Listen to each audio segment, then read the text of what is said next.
We know how to build an equality test to compare one bit with another, with this truth table that says if you get two zeros, they're equal. If you get two ones, they're equal. Otherwise, they're not.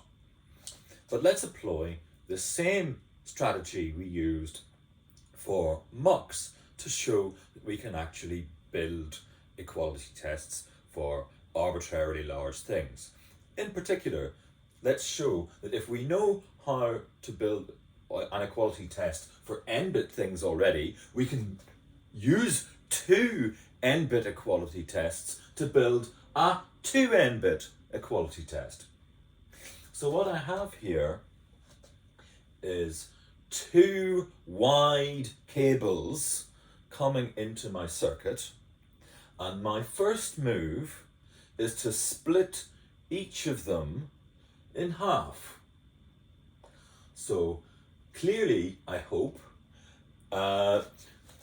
each of these, they represent a number. There's a big end where the high place values live, and a little end where the low place values live. And for the two numbers to be equal, the big ends have to be equal and the little ends have to be equal. So what do? Let's suppose we already know how to test n-bit things for equality. We feed the two big ends into one of the equality tests, and we send the two little ends into the other. I'll not add the red and blue colouring. And that gives us one bit for the big ends and one bit for the little ends. Now what we just said was, for the whole thing to be equal, the big ends have to be equal and the little ends have to be equal. So we need to combine the outputs of those two tests with and. And there we are.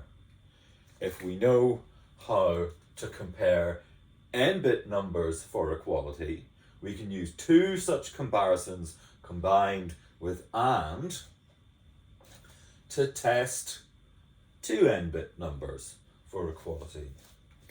So great, we're getting towards being able to do comparison, but really, when we want to decide whether to swap round two numbers in our sorting algorithm, we need to test if one is greater than the other. So what's that problem like? So let's figure out how to test if one number is strictly greater than another. We need, as ever, to work our way up, starting with one bit and then figuring out how to double. So here's the truth table we need for the one-bit problem. You can see the only way x can be greater than y is if x is 1 and y is 0. So that's quite easy to sort out logically. That's just a single clause where we insist that y is not true and x is true. Let me just wire that up. So we've solved our one-bit problem. But how about for larger numbers? Well, the thing is, larger numbers have a big end and a little end. So here, for example, 2-bit numbers, we've got the big end is the 2's and the little end is the 1's. And we can see that 2 is greater than 1 because the big end is already greater. We don't even need to look at the little ends.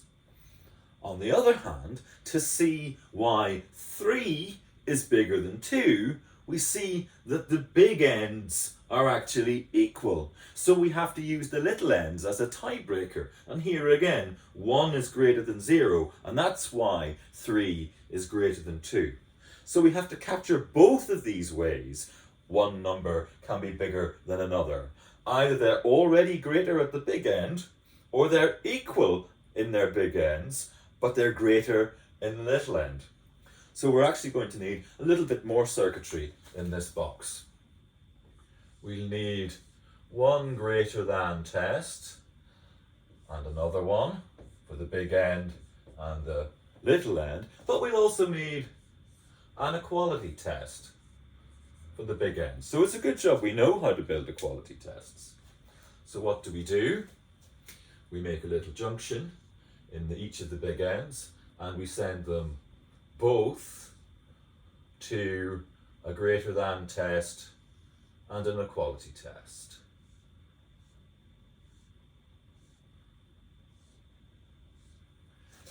And then we send the little ends only to a greater than test.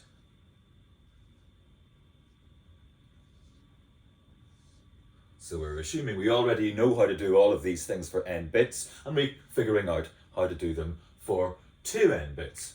And then straightforwardly we need to get the logic right that there's one of these two possibilities.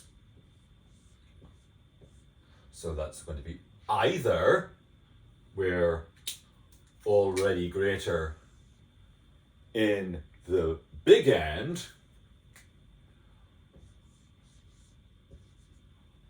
or we are both equal in the big ends and the left little end is greater than the right one. So once again, we've figured out how to build a greater than test for arbitrarily large numbers by a divide and conquer strategy. So that should be exactly what we need to tell us whether we need to swap two numbers when we're sorting. The plan's coming together.